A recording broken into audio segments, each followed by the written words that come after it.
Hey everybody, hope you're having a wonderful day so far. Today on the Trailblazer, I'm going to be working on doing the front suspension. I'm putting a 2-inch lowering kit in it. The kit is from DJM and DJM suspension. And kit real quick, and this is it here. It comes with the don't know what they call that, but that's a bracket that goes on the bottom of the strut and upper control arms. And the process of putting all this together in the Trailblazer. So just wanted to show you this part of it, and I'm going to get everything set up, and then I'll bring you back and we can experience this together. It ought to be fun.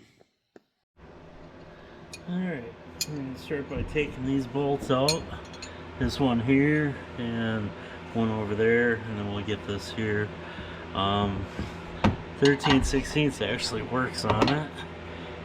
I don't know, I thought it'd be metric, which it probably is, but this 13/16 wrench works just fine. So just run this out. Get it to go. I don't know where the hell that bolt's gonna go to, because the bolt's pretty long.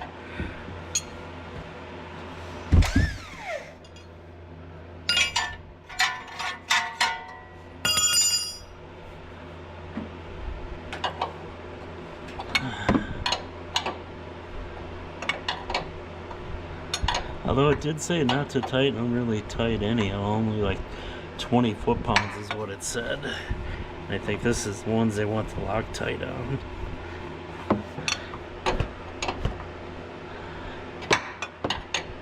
Maybe that's another reason why they got long bolts on it, in case they walk out over time. That way they can hopefully keep the suspension together.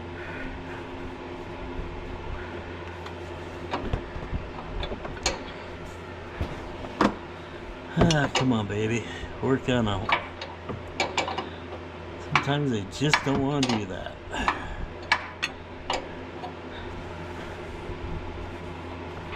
I don't know when I'm going to get this video up, but hopefully you guys get something out of this. If you don't, I'm sorry. If you do, well, praise be. You know, hopefully you do.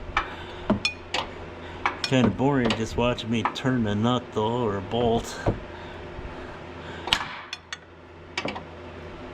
I don't know. You guys like it like that, or if you like just me coming in after I do the work, or what? I know a lot of people either don't have the ability to, or whatever, and they want to see it done.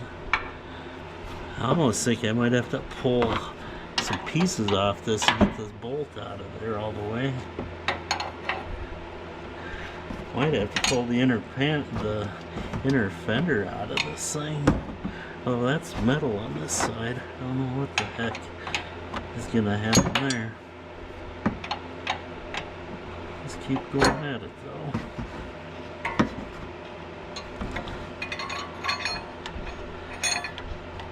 At least it's not an old rusty turd ball.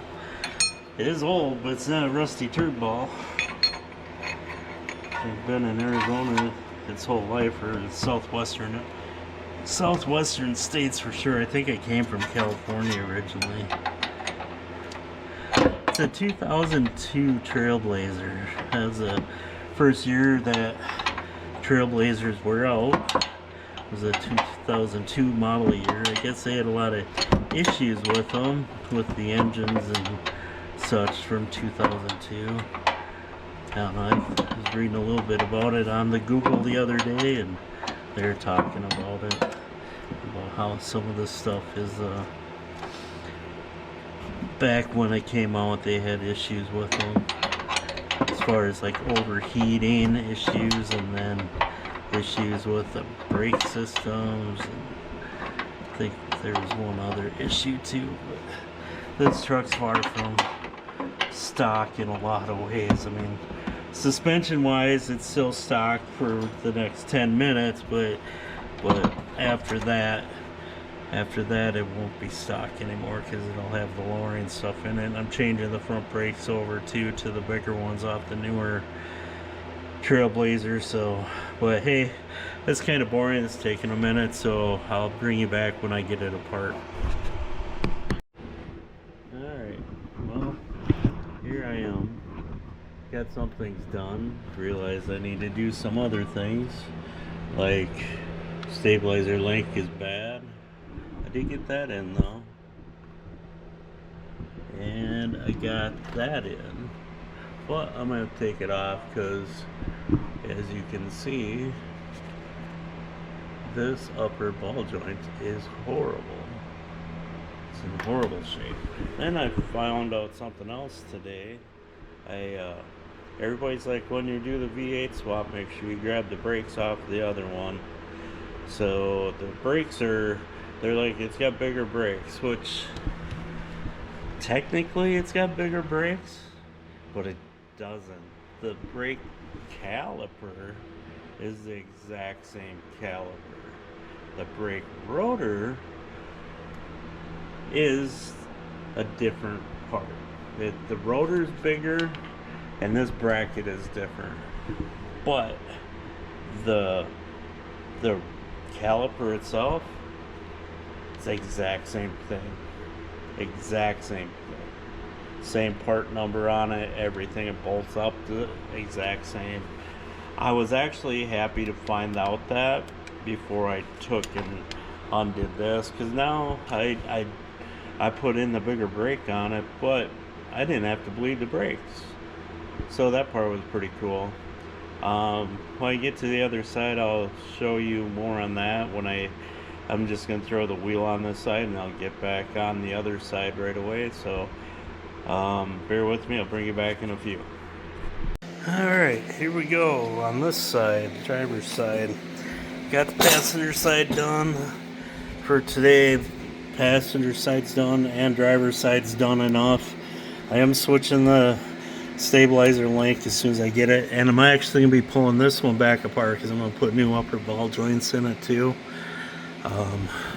Got these in, got them greased back there, the new upper control arm, and then the new lower rod for the strut. And that's what changes the height for the truck. It gives a 2-inch drop just by changing this piece out. It goes down to here. Change that out and it gives a 2-inch drop. So all I got left to do is put the tire on, and then we'll take a look at it. All right.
Well, there you go. That's pretty much a wrap on the Trailblazer. I got very few things left to do. I gotta get the air conditioning done, and all that needs to be is charged. And then I need to get the front end alignment done, which I'm going to end up taking that somewhere and having someone do that for me. But that's pretty much the whole deal with the Trailblazer. Hope you enjoyed it. Hope you learned something. I know I learned a bunch of different things on it, working on it, and putting the two into one. The next thing I'm doing, well, the next one I'm doing is a 2010 Camaro. I'm going to do an engine swap on it because I have one that threw the rod bearings going out. And I got another engine, so I'm just going to throw that in it. I don't even know if I'm going to film that one. So it might be a week or 2 or 3 before I get back to you. The next project I'm going to be moving in, though, is I got a 2009 Crown Vic. The car's got 13,000 original miles. It was a former police training vehicle that they'd use for evasive maneuvers. So there's not a straight body panel on the car, but it's a 13,000 mile car that is going to be turning itself into a 1960 Ford F100 pickup. That will be my next project. Trying to decide with the owner of the vehicle what way we're going to go with it, whether we're going to do a frame swap or if we're just going to take the Crown Vic front suspension and put underneath on the frame that's in the truck, that is the way I'm kind of leaning right now, but I'm not quite sure. It depends on what they want, the money they want to spend. Because I know they want to keep the original dash. They don't want the Crown Vic steering wheel. A lot of times you see these Ford pickups or whatever, anything that's got a Crown Vic in it. Heck, even I've seen 69 Chargers painted up as General Lee's, but they're not really a Charger. They're a Crown Vic with a Dodge Charger body wrapped around it, and it's all Crown Vic inside the steering column, the dash, everything's still Crown Vic.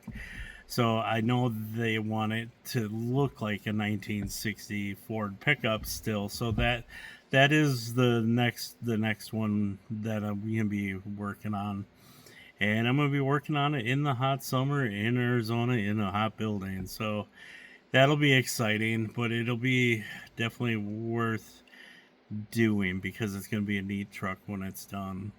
One thing about it is the car's got factory dual exhaust, the Crown Vic, and I don't know, it's a police car. It was a former police car, but it's also the Ford truck that I'm using for it is an Arizona rust-free pickup. It was like a one owner out on a ranch type truck, and it was a factory short bed Ford.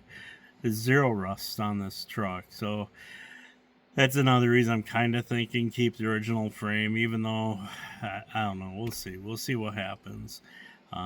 Stay tuned for more. Please like and share. It definitely helps my channel out.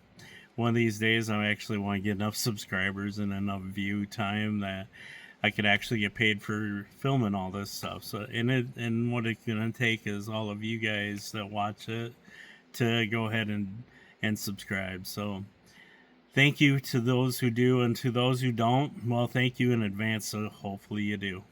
All right, good day and good luck.